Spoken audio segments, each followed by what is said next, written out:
लापरवाही ऐसे है कि 2023 में ग्रांट आई थी इनकी उसकी रिपेयर की, तो इनकी रिप्रेजेंटेशन भी भेजा, ये कोच भी हैं उसके, तो उन्होंने कहते रहे कि अभी कराएंगे, लेकिन इसकी डेथ होनी चाहिए और कुछ नहीं, ऐसे गिरा है। आपने शायद इसका वो देखा होगा, तो कोई चांस ही नहीं मिला।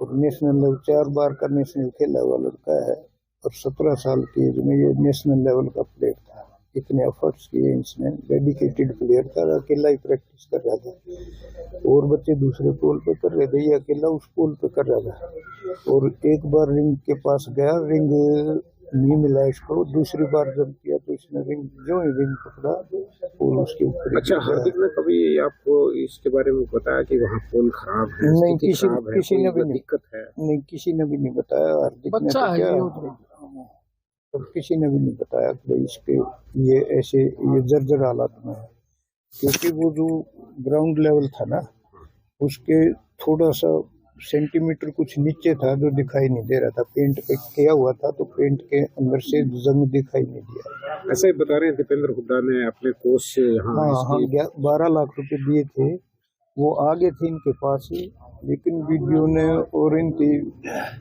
कोई खास ऑफिशियल ने इस पे ध्यान नहीं दिया। रिप्रेजेंटेशन भी दी खिलाड़ियों ने कि भाई इसको ठीक करा दो, ये काफी पुराने हो गए हैं और ये हादसा हो सकता है, लेकिन कोई वो नहीं किया।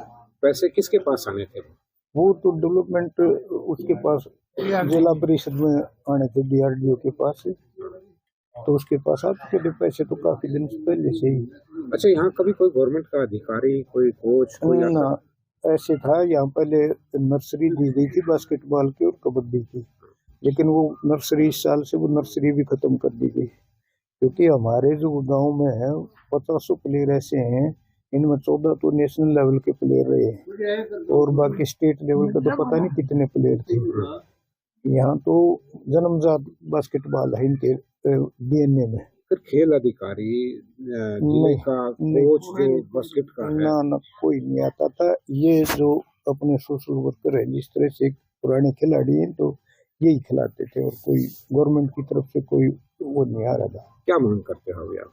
हम तो ये मांग करते हैं कि भैया नर्सरी भी होनी चाहिए, जो इतने प्लेयर देता है कि नेशन के लिए, तो कम से कम एक नर्सरी तोड़ने की बजाय यहाँ तो और अपग्रेड करनी चाहिए थी कोई नर्सरी, और सीनियर के लिए पहले नर्सरी दे रखी थी, वहाँ कोच लगा रखा था, उसको पेमेंट मिलती थी गवर्नमेंट की तरफ से, लेकिन इस साल से तो वो भी खत्म कर दी। वो कहते हैं कोरम पूरा नहीं था। कोरम यहाँ भी पूरा नहीं है तो कहीं नहीं होगा, यहाँ भी कोरम पूरा नहीं है। इतने खिलाड़ी दिए हैं, अब 14 नेशनल प्लेयर थोड़े कम लगे, एशियाड खेले हुए हैं 2 तो हमारे गांव के इंटरनेशनल प्लेयर हैं, तो यहाँ भी अगर कोरम पूरा नहीं होता तो मेरे हिसाब से तो कहीं पूरा नहीं होगा।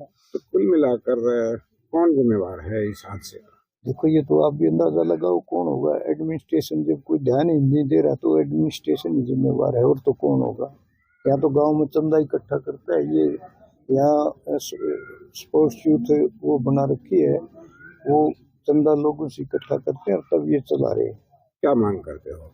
हम तो ये मांग करते हैं कि भाई इतने प्लेयर जो प्रोड्यूस करता है गाँव, वहाँ तो बहुत ज्यादा किसी पे कार्रवाई की मांग करते हो? कार्रवाई तो अब देखो किस पे कौन है, हम तो कह नहीं सकते, लेकिन ये तो गवर्नमेंट को भी दिखाई देता है कि कार्रवाई होनी चाहिए कि नहीं होनी चाहिए। ये तो हमारे कहने से ना को करे, ना हमारे कहने से कोई कुछ होना है, तो ये तो गवर्नमेंट में ही सोचना पड़ेगा कि भाई हम क्या करें, इसके वो रेमेडीज होंगी। ऐसे तो नहीं होगा कि भाई हम कह देर कर दें। तो ये तो आप देखो ना, सब आप पत्रकारों के सामने भी और सभी के सामने ये हादसा हुआ है, और किस तरह से हुआ है, इसकी रेमेडीज तो गवर्नमेंट ने नहीं निकालनी, हमने तो नहीं निकालनी, एडमिनिस्ट्रेशन का ही सारी जिम्मेवारी बनती है। अब हम तो एडमिनिस्ट्रेशन को ही कह सकते हैं, क्योंकि हम अपने लेवल से जब इतने एफर्ट्स कर रहे हैं, पैसे भी देते हैं, बच्चों को खिलाते भी सारी तरह की करते हैं, तो हम किसको क्या कहें। हम तो गवर्नमेंट नहीं दे रही तब भी हमने कोई वो नहीं, भाई हम तो अपनी तरफ से एफर्ट्स करते रहेंगे, और जब तक हमारे बच्चे खेलते रहेंगे। यहाँ 50-60 बच्चे खेलते हैं, इससे ज्यादा क्या नॉर्म होगा आप बताओ।